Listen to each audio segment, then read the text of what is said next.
And next up is going to be Gula's Chosen, book number 1 of the Second Coming of Gluttony, written by Ro Yu-jin, translated by Minaj Kwan. This novel is 649 pages. It is $4.99, but it's also available on Kindle Unlimited. Here is the novel description. Seol had everything: a loving family, a beautiful girlfriend, and an instinct for danger that let him navigate through life safely. Unfortunately, an addiction to gambling cost him everything. Seol was at the lowest he had ever been, and he decided to end his life. But instead, he received a second chance to make things right, a champion of redemption, in a different world called Lost Paradise, where danger abounded with every step. Wanting to escape reality and guided by his dream, Seol decided to take a leap of faith and enter paradise. In this world, where gods are able to bestow powers upon humans, will Seol be able to redeem himself? Will he find the meaning of his vivid dream? Join Seol as we embarks on an epic adventure creating new legends and search for answers in this new world of Lost Paradise. Okay, fairly decent introduction. I don't think it actually touches base on a lot of what happens in this particular novel. This is actually a serial story. It's being translated into English. There's also a webcomic version of this, or manhwa, of the story, and I actually found this story through the webcomic, through the manhwa, and I'm absolutely a fan of it. I've actually reviewed it on the podcast before. I think I gave it an 8 out of 10. It's really nice. Beautiful drawing, beautiful artwork. The storyline is very entertaining. And so I went into this not helping myself, but I couldn't help but compare the two. And I don't think I like the novel version as much as the manhwa, and I'll explain why. Okay, the basic story is it's a slice of life transported to a fantasy RPG world. The main character is a person with unique visual powers. He dies somewhere in the future at the end of the Earth, at the Earth's end, I should say.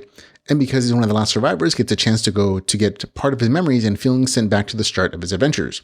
From there, it follows the main character as he hits the low point in his life and then is given a chance to go to a new world where he can gain power and enough money to pay off all of his considerable debts. It's really just an excuse for a slice of life adventure where the main character goes through a brutal survival urban tutorial setting, uses his particular advantages, fights monsters, trains, completes quests, and eventually connects with other people in a new fantasy game world for even more adventures. And that is a genuine summary of the events that occur within this novel.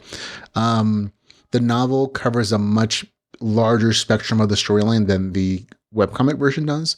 I think it takes like 70 chapters of the webcomic to get anywhere near where the end of this book ends. And so there are, as of this moment, all the books in the series, and I think there are 10 of them, they're all available for you.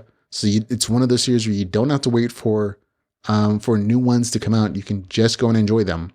But I found this last week on the last episode of the podcast, and I saw it. I was like, oh, I'll let people know about it. So if they're interested in the series, they can check it out.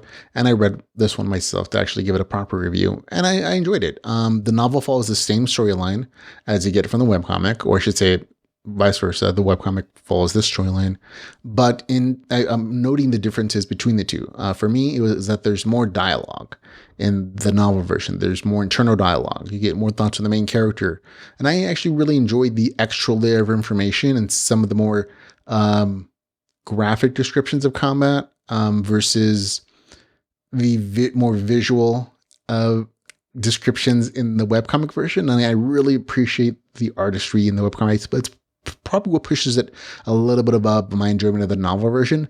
But the novel has its own benefits. It actually gets a little more graphic in some, especially the brutal intro quest level version.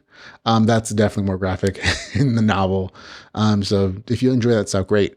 Also note that there are some issues, and I think these translation issues are fairly normal for anything that's translated. Not everything's going to be perfectly translated because there are cultural contexts that just don't translate perfectly, or they really should get an extra explanation. And then Awashi does a fairly decent job of trying to explain them with like footnotes. So we get some footnotes on a fairly regular basis describing little cultural things or little language things that don't quite perfectly translate, but they do their best to do so, including definitions. But it still ends up with some odd dialogue that you'll get in the story. And it just is what it is. So just be aware that going into this, that there's just like some translation issues. There's nothing breaking for me, at least. But they feel like they're fairly reasonable, but they do exist in the story. For me, on the lit RPG Gimlet stuff, all the stuff that's here, it's actually, there are probably more notifications here than there are in the actual webcomic, because you get full-on character status screens here, you get full-on notifications, and you get a bunch of other things that you see here that are only sort of peripherally shown sometimes in the manga and the webcomic version. And that's because it's getting more focused on other aspects of the story besides necessarily every single like notification detail. You still get notifications in the webcomic, but this in the novel, you get full blown page versus full of information on like all the little details. You also get special notifications about levels, special skills, equipment descriptions. And again, you actually have more notifications in the novel than you do in the webcomic. Overall, other than a couple of those small things, this is a story that I've enjoyed as the webcomic version. So there was really nothing surprising for me. I knew it was going to happen. I knew all the little twists and everything.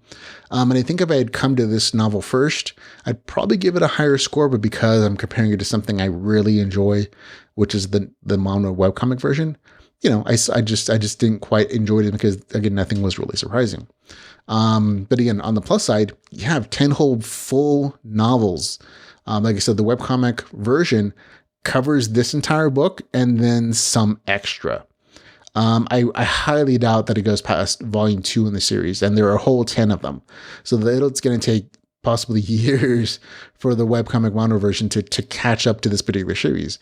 And so if you're one of those people who just enjoys the story and you want to keep going on with it, there's a lot of stuff there. Plus, they're all in Kindle Unlimited, so you don't have to pay a bunch of money. Even if you did, the price per page is relatively inexpensive. So there we go.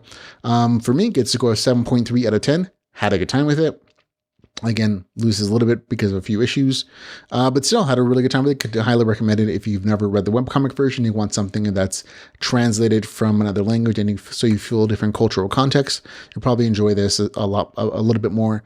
So, but for me, it's going to be 7.3 out of 10 for Gula's Chosen, book number 1 of the second coming of Gluttony.